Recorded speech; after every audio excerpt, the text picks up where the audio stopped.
descubrimos la palabra de Dios, verso por verso, capítulo por capítulo. Este es un estudio bíblico real con el maestro Tom Bradford. Bienvenidos a Clases de la Torá. Hoy continuaremos con Apocalipsis capítulo 2. Seguiremos nuestra discusión sobre la asamblea de creyentes en Pérgamo.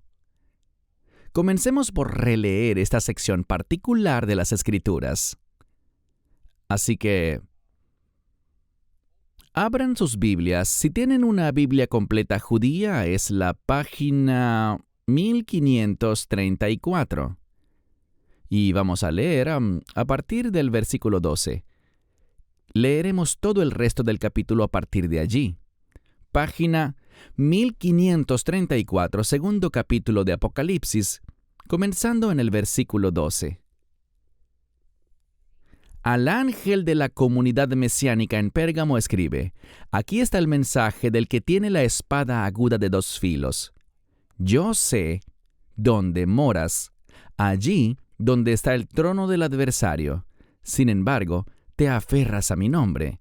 No has negado confiar en mí, incluso en el momento en el que mi fiel testigo Antipas fue ejecutado en tu ciudad, allí donde mora el adversario. Pero tengo algunas cosas contra ti.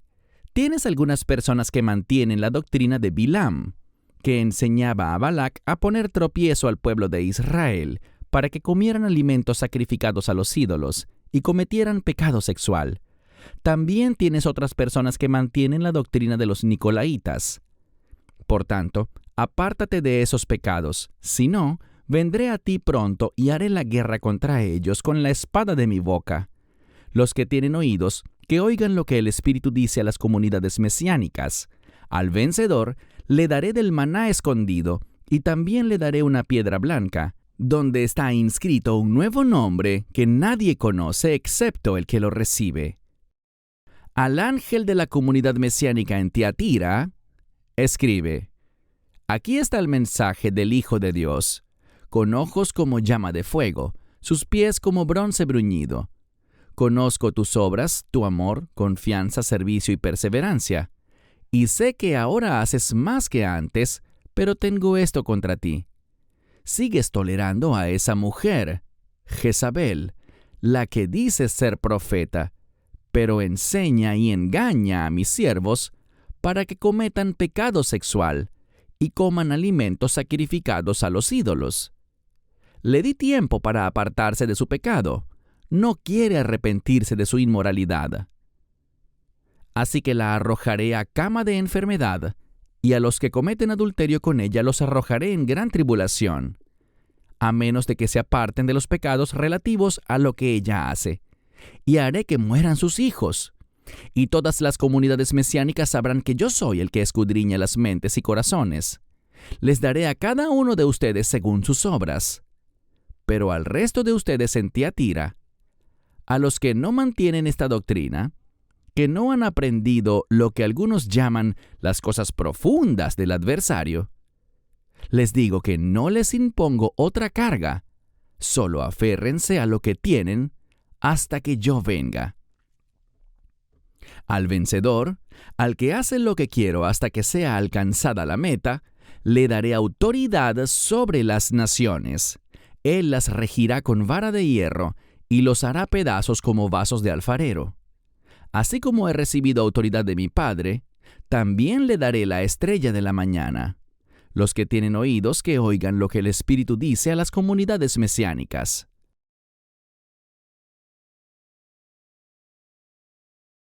Para resumir lo que cubrimos la última vez sobre Pérgamo, comenzaré con la espada aguda de dos filos que sale de la boca de Dios.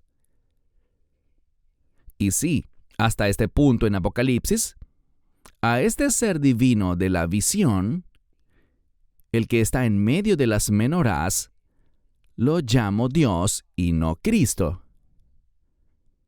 Hago esto no porque no creo que sea Cristo, sino porque hasta este punto, tanto Dios como Juan solo nos han dado una serie de descripciones y características del ser divino, pero no nos han dado el nombre. Y Dado que estas descripciones y características son una mezcla de las que normalmente se usan en la Biblia para identificar a Dios Padre, junto a las que se usan para su Hijo, Yeshua, sería presuntuoso de nuestra parte, o nos haría malos estudiantes, sacar conclusiones precipitadas y asignarle un nombre cuando no se da ninguno. Y Juan no parece estar seguro de quién era este ser, más allá del hecho de que era el Dios de Israel.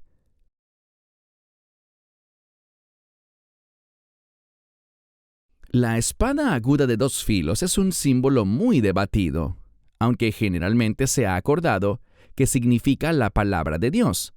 En el cristianismo moderno, esa palabra se entiende como referida principalmente al Nuevo Testamento. Juan no podía haber estado pensando en el Nuevo Testamento porque todavía no existía, y no existiría sino hasta más de 100 años después de ese tiempo. Dos de los padres de la iglesia primitiva, Victorino y Jerónimo, interpretaron que la espada de dos filos se refiere a la ley de Moisés como un filo y el Evangelio como el otro. Y creo que eso es probablemente correcto. Entonces Dios le dice a los creyentes de Pérgamo que Él sabe que ellos moran donde está el trono del adversario, o Satanás. Esta es otra declaración controvertida porque hay mucha especulación sobre qué es exactamente lo que Dios está indicando. Algunos piensan que el trono de Satanás es el nombre formal de un altar pagano en la ciudad de Pérgamo. Otros piensan que es solo un epíteto desagradable que Dios le está lanzando a una ciudad horriblemente pagana. Lo que sabemos con certeza es que Dios considera a Pérgamo un lugar detestable y malvado.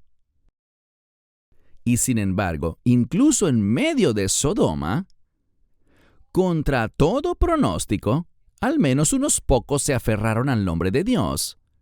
Y lo mismo pasó en Pérgamo. Y cuando la persecución a los creyentes en Pérgamo se hizo tan grande, que llevó a la muerte de uno de ellos, llamado Antipas, no se acobardaron ni renunciaron a su lealtad a Dios, como Pedro una vez lo hizo. Y por esto Dios los elogia. Bueno, esa es la buena noticia. Ahora viene la mala. A pesar de esas buenas palabras que Dios tiene para ellos, les dice que tiene algunas cosas contra ellos. ¿Y sabes qué? Cuando estás orando, si oyes eso, ponte a temblar un poco. Y lo primero que les dice es que algunos de los creyentes en Pérgamo se aferran a la doctrina de Bilam o Balaam, quien ayudó a Balac a ponerle una trampa a Israel para que pecaran al comer alimentos sacrificados a los ídolos y cometer inmoralidad sexual. Por lo tanto, la prohibición de comer alimentos sacrificados a los ídolos se remonta claramente, al menos a la época del Éxodo, poco después de promulgada la ley de Moisés. Por eso la noción que hay en el cristianismo de que en el concilio de Jerusalén, en los días de Pablo, cuando los creyentes gentiles recibieron instrucciones de no comer alimentos sacrificados a los ídolos, eso era un mandamiento nuevo y exclusivo del Nuevo Testamento, o que era para los cristianos del Nuevo Testamento, gentiles en particular, queda totalmente anulada con esto.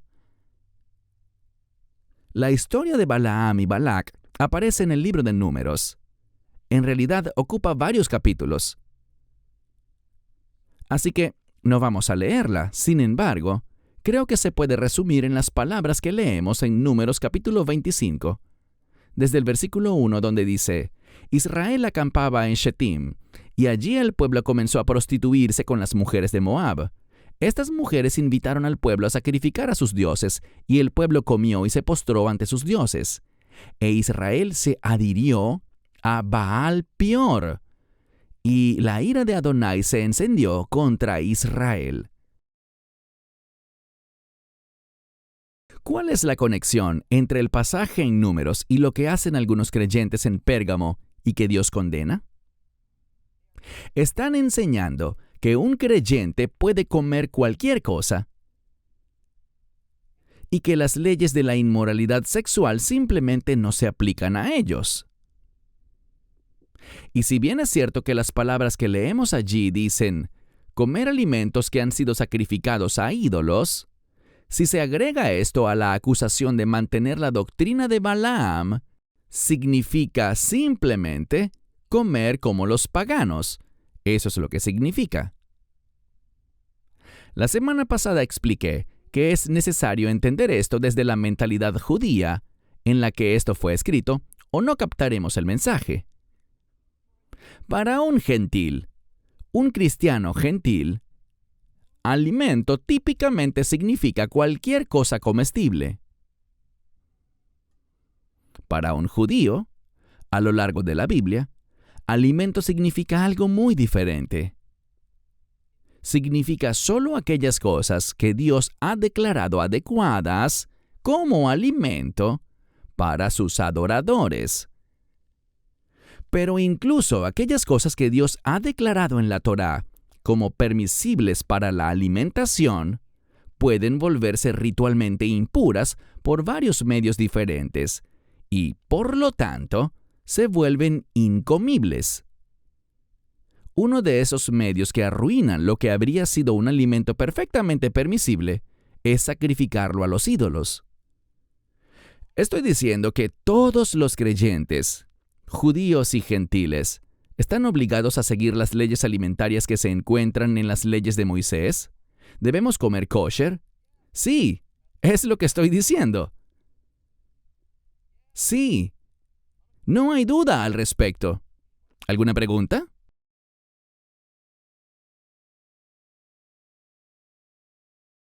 La única advertencia que daría sobre eso es que debemos comer kosher según lo define la Biblia, y no como lo definen los rabinos. Las leyes alimentarias de la Biblia están contenidas en unos pocos párrafos. No son difíciles, no son muy restrictivas. Lo peor que tienen para los cristianos modernos es que no debemos comer cerdo o mariscos. Pero aparte de eso, lo demás que está prohibido en la ley de Moisés son cosas que no querríamos comer. Por otro lado, las leyes judías de Kashrut, creadas por los rabinos, están contenidas en un volumen dedicado a ellas en el Talmud, y son muy complejas y restrictivas. Sabemos que al menos algunas de esas leyes judías tradicionales sobre los alimentos ya estaban bien establecidas en el tiempo de Cristo, porque entabló más de una discusión con los fariseos al respecto. La conclusión es esta. La doctrina de Bilam o Balaam, seguida por algunos de la congregación de Pérgamo en lo referente a los alimentos, lo siento, pero eso es justo lo que la iglesia ha estado enseñando por siglos, coman lo que quieran. Esa es la doctrina. Eso es lo que Balaam les estaba enseñando. Ahora, en tiempos modernos, somos testigos del aumento de la popularidad de otra cosa. La popularidad y la aceptación de la homosexualidad, la ideología transgénero. Grandes sectores de la iglesia han comenzado a enseñar que esas prohibiciones sexuales bíblicas son primitivas y obsoletas, al igual que las de los alimentos. Así que no aplican a nosotros los creyentes modernos. Las iglesias homosexuales son comunes, ordenan ministros homosexuales, se celebran matrimonios homosexuales. Todas las restricciones contra el pecado sexual se están erosionando. La tolerancia hacia los que se identifican como parte del movimiento LGBTQ se enseña desde el púlpito en muchas denominaciones hoy en día. La doctrina de Bilam está vigente dentro del cristianismo, el día de hoy, tal como lo estaba en Pérgamo en la era de Juan. En el verso 15, Dios también le dice a Pérgamo que hay algunos dentro de su asamblea que se aferran a la doctrina de los nicolaitas. Y dado que este tema de la influencia de los nicolaitas se mencionó en la carta a Éfeso, claramente era algo muy difundido, al menos en Asia. Y no repetiré todo lo que dije sobre los nicolaitas al respecto de Éfeso, pero sí les recordaré que hay más de una opinión sobre quiénes podrían haber sido estas personas.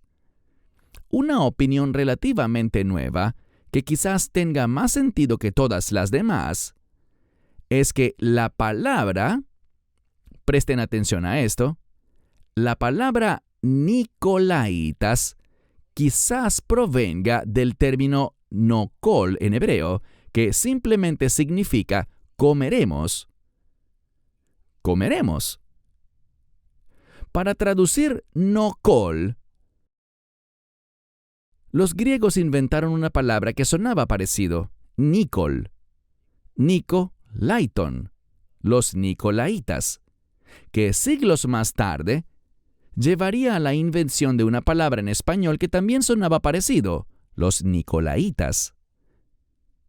Si es así, eso probablemente indicaría otro grupo de creyentes que se aferraba a la doctrina de no tener restricciones alimentarias en lo absoluto. La diferencia entre ellos y los maestros de Balaam parece ser que los nicolaitas no llegaron al extremo de también derrocar las leyes sobre la inmoralidad sexual. Yo me inclino a aceptar esta teoría porque no creo que sea coincidencia que el problema descrito en el verso 14 sea comer alimentos sacrificados a los ídolos. Luego, en el verso 15, se condena a los nicolaitas, quienes se rehusaban a aceptar ninguna restricción alimentaria. Dios los condena a ambos. Él llama pecado a estas conductas. Y dice que, si los que practican estas cosas continúan así, Dios hará guerra contra ellos. Y ese es un mal negocio. El medio que Dios dice que usará para librar la guerra contra estos herejes es la espada de su boca. Es un poco difícil de entender el sentido de esto hasta que recordamos la historia de Balaam y Balac, a la que se acaba de hacer referencia en el verso 14. Mientras iba en camino a ayudar a Balac a maldecir al pueblo de Dios, Balaam fue confrontado por un ángel temible. ¿Y qué tenía el ángel en la mano? Una espada. El ángel tenía una espada en la mano cuando se le dijo que no maldijera al pueblo de Dios. Unos años más tarde, Balaam fue asesinado a espada por su maldad. Y dado que yo creo que Victorino y Jerónimo estaban en lo correcto al decir que la visión de Juan de la espada de dos filos simboliza la ley y el evangelio, eso encaja con la idea de que Dios use esta espada para juzgar a condenación eterna a los maestros de Balaam en Pérgamo y a la gente igual de malvada que se hacía llamar comeremos, los nicolaitas. Todo lo que puedo decir de todo esto es que los que creen que la obediencia a los mandamientos de Dios es opcional y que los cristianos son libres de comer lo que queramos, sin consecuencias, deben tomar nota de lo que se dice en esta carta. Esta actitud y estas amenazas de Dios no van dirigidas a paganos, sino a los creyentes de Pérgamo. A los creyentes. He conocido a muchas personas que a regañadientes comenzaron a comer kosher según la Biblia, porque se quedaron sin razones para no hacerlo. No estaban del todo convencidos o felices al respecto, pero poco después de comenzar a comer kosher se dieron cuenta de que el problema nunca fue realmente si Dios ha ordenado lo que los creyentes deben comer o no, y que Él toma eso en serio. El problema es una obstinación personal que simplemente no acepta la idea de que nadie les diga que no pueden comer lo que siempre habían comido y amado. El problema era, y sigue siendo para muchos de nosotros de todos modos, un problema de confianza y obediencia. Ese es el problema. Ahora, el cierre de esta carta es el mismo que en las otras. Contiene una exhortación a escuchar y prestar atención a lo que el Señor les está diciendo. Y para los que se aparten de estos pecados de los que han sido acusados, habrá dos recompensas. La primera recompensa es que comerán del maná escondido. Estamos familiarizados con el maná, que literalmente significa ese pan que cayó del cielo durante todo el tiempo que los israelitas viajaron en su éxodo de Egipto. La palabra maná también suele caracterizarse en la Biblia y, por cierto, también por los sabios y rabinos hebreos, como el pan de vida. Y también se dice que Cristo es el pan espiritual de vida. Así, el maná visible fue el que milagrosamente alimentó a los israelitas durante 40 años. Y el maná escondido es el Mesías Yeshua. La segunda recompensa es que el vencedor recibirá una piedra blanca con un nuevo nombre escrito en ella. En los tiempos de Juan, una piedra blanca era el medio típico de admisión. Era literalmente un boleto de admisión a un evento o a un festival público. Y en los tiempos de Juan, le ponían un nombre a la piedra. Y en un juicio público, una piedra blanca significaba un voto de absolución. Una piedra negra era un voto de culpabilidad de cada miembro del jurado o del juez. Por tanto, el que un creyente victorioso reciba una piedra blanca con un nuevo nombre escrito en ella, al vencer sus pecados mediante el arrepentimiento y luego cambiar su conducta, esto significaba que el creyente está tan completamente vindicado por su obediencia, por su confianza en Dios, que su antigua identidad será cosa del pasado, y él o ella recibirá una nueva identidad más pura. ¡Qué gran esperanza tenemos en esto! ¿Qué futuro nos espera? Pero hay un inconveniente. Esta esperanza en el futuro es solo para el creyente que corrige estos pecados. No para todos. Solo para los que corrigen estos pecados. Los que no lo hagan, no comerán del maná escondido, ni recibirán la piedra blanca con el nuevo nombre. Esto no significa que tal creyente solo obtendrá beneficios parciales de la salvación. Significa que no recibirá nada. Significa que su salvación ha sido repudiada. Pasemos a la carta número 4. Esta es para la comunidad mesiánica de Tiatira. Tiatira está al sureste de Pérgamo, en la misma vía principal que las otras 6 congregaciones, y oímos hablar de Tiatira en Hechos 16, como una parada en la gira misionera de Pablo. Allí fue donde conoció y evangelizó a una mujer que se convertiría en la primera persona registrada en aceptar a Cristo durante esa gira. Lidia, una vendedora de telas de púrpura. Y en ese tiempo, Tiatira era famosa por esas telas teñidas en púrpura. Era un pueblo pequeño, a decir verdad, muy diferente a las magníficas ciudades y centros de aprendizaje que eran Éfeso, Esmirna y Pérgamo. Pero aún así, allí también existía una población judía y tenían una sinagoga. Y ahora había una población establecida de creyentes. La carta inicia hablando de Dios una vez más, sin dar nombres, solo descripciones y caracterizaciones. Aquí en el versículo 18 vemos la única mención del término Hijo de Dios en todo el libro de Apocalipsis. Solo aquí, no aparece en ninguna otra parte.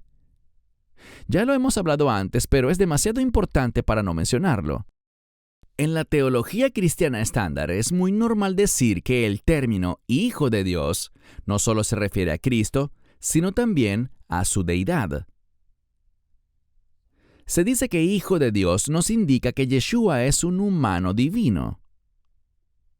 Sin embargo, en realidad, ese mismo término se usa varias veces en el Antiguo Testamento para hablar de varios reyes israelitas. Con el tiempo, se entendió que el término Hijo de Dios tenía como objetivo principal indicar un descendiente real del rey David, un descendiente que se convertiría en el nuevo rey de Israel o Mesías. Así es exactamente como deberíamos entenderlo aquí. El mensaje al inicio de esta carta es entonces de un rey davídico. Y lo que debemos comprender es que este término se refiere a la naturaleza humana del Mesías, no tiene nada que ver con la divinidad. Se refiere a su poder, a su autoridad, a su realeza. Pero se ha vuelto típico en las cartas de Apocalipsis que la descripción del ser divino no termina allí. Las siguientes palabras son: con ojos como llama de fuego.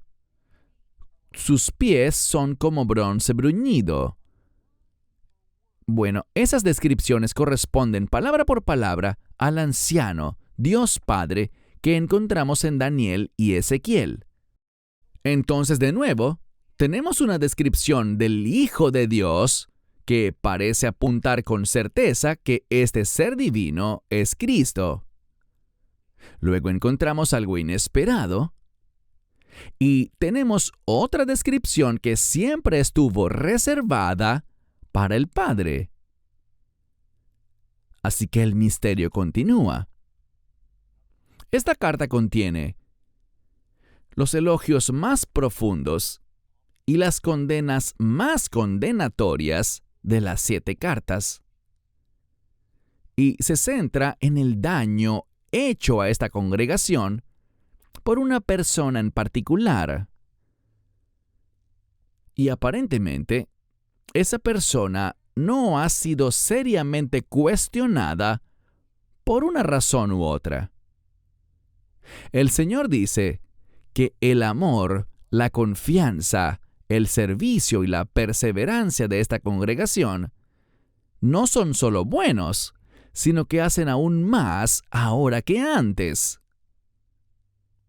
Y quiero señalar que el único contexto en el que podemos tomar su servicio es el ministerio externo.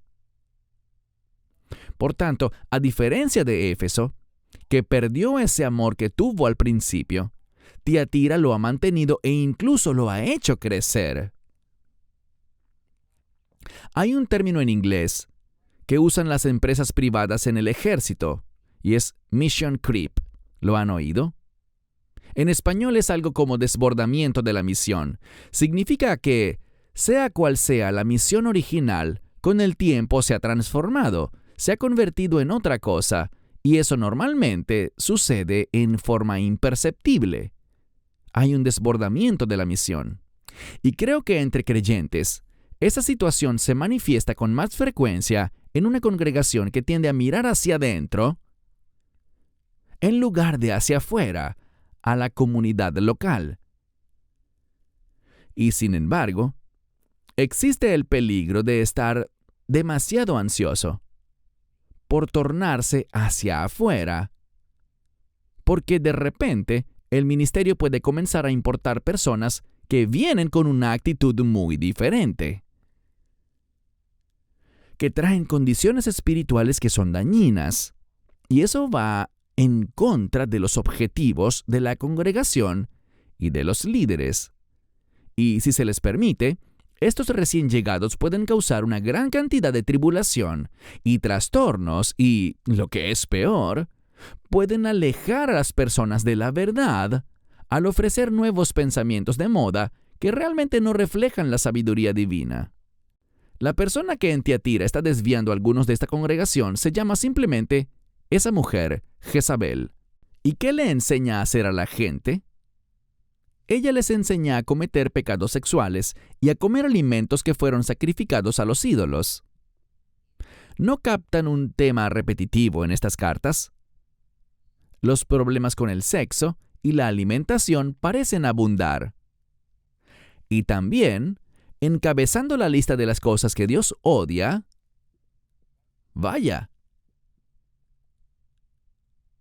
Al comparar a esta mujer sin nombre con Jezabel, que era la esposa del malvado rey Acab, la acusación es, entonces, que ella apoya la idolatría, el paganismo y todo lo que va en contra de Dios. El objetivo de Jezabel era que en Israel no hubiera más adoración a Dios. ¿Y saben qué? Estaba en camino a lograrlo. Así que debemos asumir que el objetivo de esa mujer Jezabel, que no creo que se llamara también Jezabel, era lograr algo similar. O tal vez ella misma fue engañada. La consigna del siglo XXI es la tolerancia. La tolerancia hoy en día es aclamada como la mayor virtud que una sociedad o un individuo pueda tener. Tolerancia. Cualquier persona o nación etiquetada como intolerante es vista como un enemigo de la humanidad y del progreso hacia una era iluminada. Y no es sorprendente que la tolerancia también se haya infiltrado en las instituciones cristianas como una virtud importante. Hace muy poco, visité una universidad cristiana donde se colocó una declaración de tolerancia y aceptación para personas de cualquier orientación sexual en un lugar muy visible en la puerta de entrada. La tolerancia en sí misma no es algo malo. Lo que importa es qué toleramos. Me entristece decir que en los tiempos contemporáneos, el argumento que básicamente se usa en contra de toda moralidad bíblica es la tolerancia. Hablar en contra de la homosexualidad es llamado intolerancia. Estar en contra del aborto a petición propia es llamado intolerancia. De hecho, acusar a alguien de algo malo es intolerancia. La gente que, por lo demás, era buena en Tiatira, toleraba un cáncer malicioso en medio de ellos, aparentemente porque pensaron que deberían hacerlo. Y eso hizo que Dios reaccionara, emitiendo una severa advertencia y una amenaza no solo contra el perpetrador, sino contra toda la asamblea. Entonces, ¿cómo terminó esa mujer, Jezabel, con tanta influencia en esta congregación? Fue principalmente porque afirmó ser una profetisa. Una persona que afirma tener conocimiento profético siempre ha sido magnética para el pueblo de Dios. Para el tiempo del Nuevo Testamento, el término profeta había evolucionado un poco. Para un adorador de Dios que se aferraba a la Biblia, en ese momento significaba más bien un maestro de la palabra de Dios, porque en general los judíos creían que la era de los profetas había terminado, y cualquier comunicación procedente de Dios estaba contenida en las Escrituras, que ya estaban escritas y cerradas. Sin embargo, hubo aquellos, y siempre los habrá, que honestamente piensan que son profetas, al nivel de Daniel o de Ezequiel. Personas que creen que Dios les muestra regularmente el futuro, o les da un conocimiento especial, un conocimiento secreto especial. Ha pasado mucho tiempo desde que hablé sobre esto, así que me desviaré aquí por un momento. La prueba bíblica para alguien que se autoproclama profeta es muy simple. Nunca pueden equivocarse. Si afirman que Dios les dijo esto y aquello, y eso no sucede, son falsos profetas. No hay segundas oportunidades. Esa es la prueba que siempre debemos hacer. Nada de lo que dicen, desde una naturaleza profética, debe tomarse en serio si alguna vez se equivocan, o si intentan vendernos algo que no es tangible ni demostrable. Ya perdí la cuenta de todas las personas que me han enviado correos electrónicos y cartas, o que me dicen algo en persona que el Señor les dijo que me dijera a mí. Y el preámbulo común a su profecía es siempre: tengo una palabra para ti de parte del Señor. Así que les diré ahora lo que le dije a esa congregación hace años. Piénsenlo 2 veces antes de venirme a decir eso, porque no es probable que les crea. Si el Señor tiene algo que quiere revelarme, Él me lo revelará. No usará a un profeta autoproclamado como intermediario. Y claro que esto no es lo mismo que un consejo sabio y piadoso. Eso es algo a lo que todos deberíamos estar abiertos. Antes de mi declaración intolerante, me llegaron tantos profetas que me dijeron lo que iba a suceder, cualquier cantidad de cosas, y no recuerdo que ninguna de ellas hubiera sucedido. Pero eso no pareció disuadir a estas personas, porque pensaban sinceramente que hacían un bien con eso. Siguieron haciendo profecías y siguieron equivocándose. Y muchos de ellos tenían seguidores que iban por ahí contando a otros lo que fulano de tal profetizaba, porque sonaba tan elevado o tan emocionante. La Biblia dice que es tan grave la acusación para quien afirma ser un profeta de Dios, sin ser verdad, que esos falsos profetas deben ser apedreados hasta morir. Los verdaderos profetas son ungidos por Dios y raramente aparecen. Y son aceptados por los líderes religiosos y por el pueblo como profetas, y demuestran estar en lo correcto. Además, los profetas muy rara vez querían ser profetas. En poco tiempo, los que no luchaban tanto contra ese nombramiento al principio, más adelante intentaban hacer lo que fuera para huir de esa posición. Era un trabajo duro. La mayoría de los profetas eventualmente eran muy odiados y perdían a sus familias y amigos. Los echaban de ciudades y pueblos. Vivían gran parte de sus vidas solos, en la pobreza. No porque sus profecías no ocurrían, sino porque sí se cumplían. Y esas profecías rara vez eran un cúmulo de buenas noticias. Entonces esa mujer Jezabel, una falsa profetisa, había engañado a muchas personas en esta congregación, incluidos los líderes. Y la esencia de su enseñanza era negar la palabra de Dios y engañar a las personas para que creyeran que Dios le dio a ella, personalmente, nuevas leyes y mandamientos que al parecer contrarrestaban de muchas maneras las viejas leyes y mandamientos.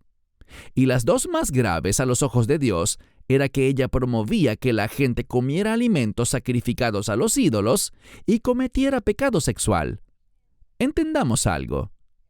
Al menos en parte, por las enseñanzas de Pablo, la mayoría de los creyentes en ese tiempo no creía que estos ídolos fueran más que piezas inanimadas de piedra o madera. No tenían poder, no había un Dios detrás de ellos. Pablo enseña en 1 Corintios 8, en cuanto a comer alimentos sacrificados a los ídolos, sabemos que un ídolo no tiene existencia real en el mundo, y solo hay un Dios. Así que la enseñanza de Pablo era que el alimento que se ponía sobre el altar de un ídolo no cambia en nada. El alimento no cambia de forma. No le pasa nada sobrenatural que te vaya a dar algún poder o que te haga enfermar. Pero también es lo mismo para los alimentos permisibles en general, que no son ofrecidos a ningún ídolo. No hay nada mágico en los alimentos kosher respecto a los alimentos que no son kosher. No hay nada en especial. Por generaciones, las personas han inventado todo tipo de razones para comer kosher, diciendo que prolongan la vida o que ciertas carnes que no son kosher actúan como venenos de acción retardada en nuestro cuerpo, o que comer kosher es el plan de salud de Dios. Nada de eso está demostrado, nada. Entonces, ¿por qué comer kosher según la Biblia? Se reduce solo a esto: confianza y obediencia. Eso es todo. Seguimos el plan de alimentación bíblico porque como creyentes confiamos en Dios y le obedecemos. No es para obtener un beneficio físico y, hasta cierto punto, comer como Dios ha ordenado nos diferencia de otros que comen lo que les plazca.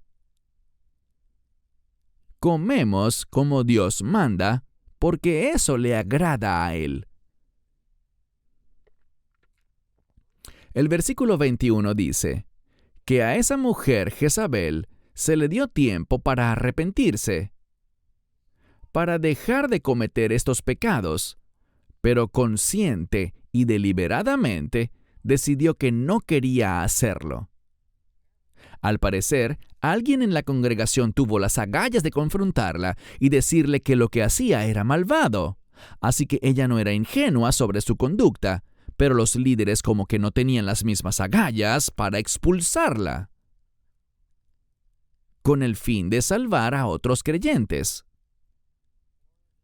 A esos creyentes que ella estaba infectando con sus mentiras. ¿Por qué los líderes no hacían nada? Quizás por algo que era muy común. Esta mujer era popular. Tenía seguidores. Los líderes no querían alborotar el avispero. También es probable que confundieran el amor con la tolerancia. El versículo 22 dice lo que Dios hará. Los líderes de la congregación no hicieron nada. Primero, a esta mujer Dios la hará enfermar, presumiblemente de una afección fatal. Segundo, los miembros de la congregación que la siguen a ella tendrán gran tribulación. No dice qué tipo, solo dice gran tribulación. Tercero, Dios hará que los hijos de ella mueran. Y los de la congregación que la siguen son llamados adúlteros. Porque un creyente no puede estar en unión con Dios y con el mal al mismo tiempo. Tienes que elegir. El adulterio es esencialmente romper la fe en lo que se prometió que sería una relación monógama. Sin embargo, hay una esperanza para este grupo de creyentes, porque aunque la sigan, no están tan alejados como para que no puedan recobrar la sensatez. Como lo aconseja Santiago, el hermano de Yeshua: hermanos míos, si uno de ustedes se extravía de la verdad, y luego alguno lo hace volver, sepan que el que hace volver a un pecador del error de su camino, lo salvará de la muerte, y cubrirá multitud de pecados. La referencia a los hijos de la mujer no se relaciona con su descendencia biológica, aunque podría incluir algunos de ellos, sino a los miembros de la congregación que han sido enseñados por ella y están muy comprometidos con lo que les ha enseñado. Estos no tienen esperanza. Su destino de muerte eterna ya está sellado. Permítanme decir esto una vez más. Este es Dios tratando con los creyentes, no con paganos. Sé que esto parece ser terriblemente duro, pero Dios es bueno para decirnos exactamente por qué está siendo tan severo con esta mujer y con sus seguidores. Porque al final del verso 23 Dios dice, «Y todas las comunidades mesiánicas sabrán que yo soy el que escudriña los corazones y mentes, y que les daré a cada uno de ustedes según sus obras». Este es un atributo de Dios que aparece en todo el Antiguo Testamento. Él eliminará a muchas personas malvadas por el bien de proteger al resto de su pueblo que aún no ha caído. Y la esperanza también es que las personas de todo el mundo teman a Dios cuando escuchen lo que hizo, y que este miedo les impida hacer lo mismo, incluso si tienen una inclinación a hacerlo. Volvemos a las buenas noticias. Dios dice que reconoce que no todos los creyentes en Tiatira han aceptado las enseñanzas de esa mujer Jezabel, y no se han adherido a algo llamado las enseñanzas más profundas del adversario. Entonces, para ellos, Dios dice que no impondrá otra carga. Y si pueden aferrarse a lo que saben que es verdad, van a estar bien. No hay acuerdo entre los comentaristas de la Biblia sobre qué significan las enseñanzas más profundas del adversario o Satanás. Yo creo, sin embargo, que teniendo en cuenta que los filósofos gnósticos tenían una gran influencia en ese tiempo, y sabemos por otros documentos que los gnósticos eran un problema constante para las congregaciones de creyentes. Así que es probable que estas cosas profundas se basaran en las filosofías gnósticas. El gnosticismo invariablemente promociona el intelecto humano como supremo, por lo que las personas inteligentes obtendrían una mayor comprensión espiritual que las personas comunes. Entonces, ¿a qué se refiere con no imponer más cargas sobre los creyentes que se han aferrado a la verdad, que no han sido seducidos por esta mujer Jezabel y sus falsas enseñanzas? Al parecer, estos creyentes estaban sufriendo bastante y soportaban una constante presión debido a su fe y su determinación de continuar en la verdad. Por tanto, cualquier recelo que el Señor pudiera haber tenido con Tiatira, la gran agitación que estaban a punto de soportar cuando expulsaran a esta mujer y a sus seguidores, sería suficiente. Escuchen, cuando haces eso en la iglesia, se paga un precio por eso. No es nada agradable ni es fácil. Esta congregación estaba a punto de ser destrozada. Asuntos como este no se resuelven de forma rápida o fácil. Pero esta agitación es una necesidad para la supervivencia espiritual de los que siguen siendo fieles. El final de esta carta es un poco diferente a los demás. Dios tiene mucho más que decir. Dice que para aquellos de Tiatira que se mantengan firmes, ellos gobernarán con él durante la próxima era. El versículo 27 en realidad es una cita del Salmo 2. Abran sus Biblias en Salmo 2 y veamos Salmos 2 para mostrarles. Esto es importante cuando leemos Apocalipsis. Muy importante. Que veamos de dónde viene esto. Salmo 2 en la Biblia completa judía es la página 791. Salmos capítulo 2. ¿Por qué se amotinan las naciones y los pueblos se quejan en vano? Los reyes de la tierra toman posiciones, líderes conspirando juntos contra Adonai y su ungido, claman: rompamos sus grilletes, echemos de nosotros sus cadenas. El que se sienta en el cielo se ríe. Adonai los mira con burla. Luego en su ira los reprende, los aterroriza en su furia. Yo mismo he consagrado a mi rey en Sión, mi santo monte. Yo proclamaré el decreto. Adonai me dijo: tú eres mi hijo, hoy me convertí en tu padre. Pídeme, haré de las naciones tu herencia. El mundo entero será tu posesión. Los quebrantarás con vara de hierro, los harás pedazos como vaso de alfarero. Ahora pues, oh reyes, sean sabios, reciban amonestación, oh jueces de la tierra.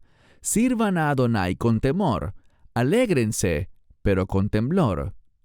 Besen al Hijo, para que no se enoje y perezcan en el camino, cuando de repente se inflame su ira. Cuán bienaventurados son todos los que se refugian en él. Esto es reconocido por judíos y cristianos como un salmo mesiánico. En el cristianismo, la creencia es que esto habla de un tiempo que llamamos el reinado de 1000 años de Cristo. Y por cierto, concuerdo con ello. Este salmo no podría ser más apropiado que en el contexto del capítulo 2 de Apocalipsis, porque habla de los que están en contra de los líderes, los que conspiran contra los líderes elegidos de Dios. Habla de personas que quieren romper los grilletes, deshacerse de las cadenas de los que exigen que las personas vivan de acuerdo con las leyes y mandamientos de Dios. ¿No es esto lo que la mujer Jezabel trataba de hacer? Echa fuera las cadenas. Para terminar el capítulo 2 de Apocalipsis, el ser divino dice que así como él ha recibido autoridad de su Padre, también de su Padre le dará la estrella de la mañana. Desde un punto de vista puramente mundano, la estrella de la mañana visible en el cielo es el planeta Venus. Pero aquí, el significado es menos claro. En Apocalipsis 22, verso 16, Yeshua se identifica como la estrella de la mañana, pero lo dice en el contexto de ser el Mesías, que reina sobre el reino de Dios en la tierra. Entonces, a falta de otra evidencia u otra alternativa firme que no sea una alegoría, creo que es mejor aceptar este significado aquí para terminar el capítulo 2 de Apocalipsis. Bien, en la próxima lección comenzaremos el capítulo 3 y la congregación mesiánica en Sardis. Para más enseñanzas de un estudio bíblico real, redescubriendo la palabra de Dios con Tom Bradford, visite toraclass.com o descargue la aplicación móvil de TorahClass.